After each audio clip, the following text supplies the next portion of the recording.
muatan substansi yang akan diberlakukan pada saat perpanjangan ke-6. Tadi setelah mempertimbangkan hasil analisa epidemiologi, kemudian mortality rate kita masih lumayan tinggi, sehingga diputuskan kita akan tetap memperpanjang masa PSBB per AKP.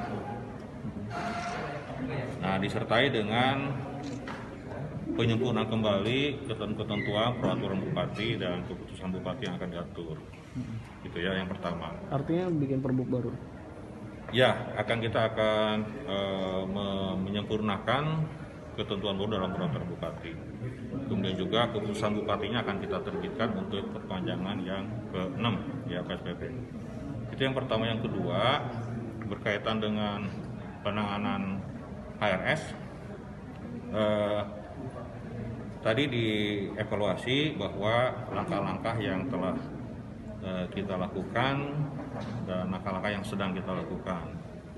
Di antaranya yang telah kami lakukan, kita mencoba melakukan uji sampel rapid ya, supaya teman-teman juga tahu di 2 desa, kemudian juga dilakukan penyemprotan di 6 desa.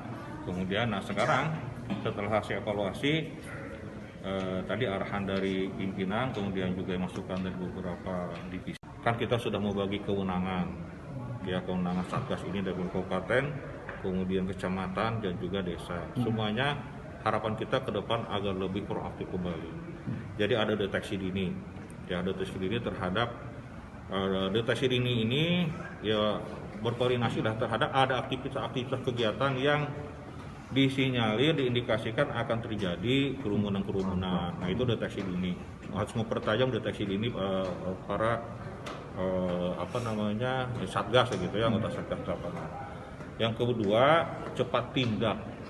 Ketika ada itu, kita segera melakukan tindakan-tindakan sesuai dengan ketentuan.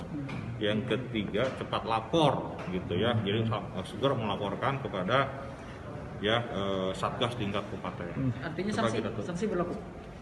Tadi ini untuk kewenangan-kewenangan, jadi optimalisasi kewenangan Satgas yang dibuat sudah berjenjang dari mulai kabupaten, kecamatan sampai desa. Pak, tadi Pak Kasat Pol PP menyerahkan kepada jubir soal penjelasan baliho HRS. Nah itu mungkin gimana Pak? Untuk baliho itu kan sudah dilakukan ya baliho di lapangan ya. Iya, karena di Kabupaten Bogor masih banyak baliho yang belum ditertibkan. Terutama itu, sepanjang jalan Raya Megamendung menuju Pondok Pesantren itu masih banyak. Oh, tadi Pak Kasat belum itu Sudah, ya. Terus Pak Irwan. Jubir. Kena deh itu. Memang ada izinnya gimana Pak? Kena deh. Pak Kasatnya belum ngasih ini ya. Gas yang kemarin itu. Kang, itu kan tadi ada 2 ya. Subjeknya, maksudnya perorangan dan individu dan ada kelompok setiap ya. orang dan ya gitu ya, ada penyelenggara. Nah, ini itu. kenanya di mana nih? Nah, itu yang akan kita Setiap kaji. orang atau penyelenggara? Nah, itu akan kita kaji dulu. Itu yang kami maksud akan kita kaji dulu. Pak, ini kan untuk yang pesantrennya baru mau rapid, sedangkan yang warga udah lebih dulu. Nah, ini artinya memang ada kesulitan untuk masuk ke pesantren itu apa? Enggak, tadi arahan Satgas kita akan memperluas juga masyarakat yang di sekitar pondok pesantren itu kita akan luas. Kita ingin tahu juga, mudah-mudahan harapan kita tujuannya agar tidak terjadi klaster. Kan upaya melindungi kita pada masyarakat. Maksudnya memang nggak ada kesulitan tersendiri untuk mengakses bisa merapid warga di pesantren, di dalam pesantren maksudnya. Nah, kalau di dalam pesantren kan kita belum tahu ya. Kita mudah-mudahan nanti ada kerjasamanya dari pengelola pondok pesantren. Belum ada komunikasi kan? Belum.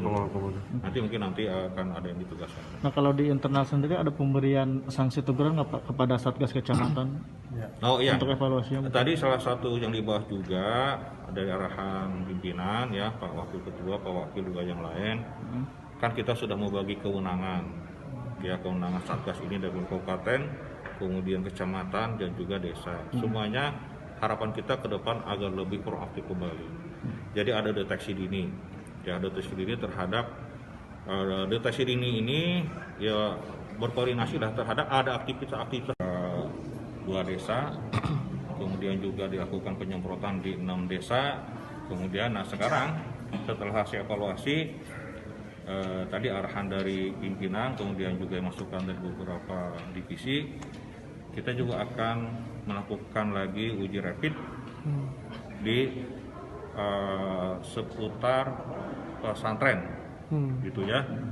Kemudian juga kita akan mencoba juga melakukan uji rapid di pesantren, di dalam pesantren. Targetnya ini berapa? akan komunikasi yang lebih lanjut dengan pengurus pondok pesantren. Targetnya berapa rapid? Targetnya belum dibahas, tapi kita akan melakukan akhirnya uji sampling rapid akan kita lanjutkan kembali. Rapid yang disediakan? Itu belum, nanti dari dinas kesehatan belum tapi yang di kebijakannya kita akan lakukan. Kalau hasil akhir kemarin, Pak? Nah, yang kemarin itu Rapid maupun swab? yang rapid kemarin itu kan kita lakukan 558 ya. Kemudian yang 20 hasilnya reaktif. Untuk yang 5 sampel dibawa ke BPTK LPP dan hasilnya sudah dinyatakan negatif. Sedangkan yang 15 sampel masih diperiksa oleh Laboratorium Kesehatan Daerah atau Labkesda Kabupaten Bogor ya di Cibinong. Nah, tadi juga kita harapkan Labkesda agar segera mempercepat pemeriksaan terhadap sisanya itu ya, sisa yang 15. Nah, Pak. Jangan lupa subscribe ya.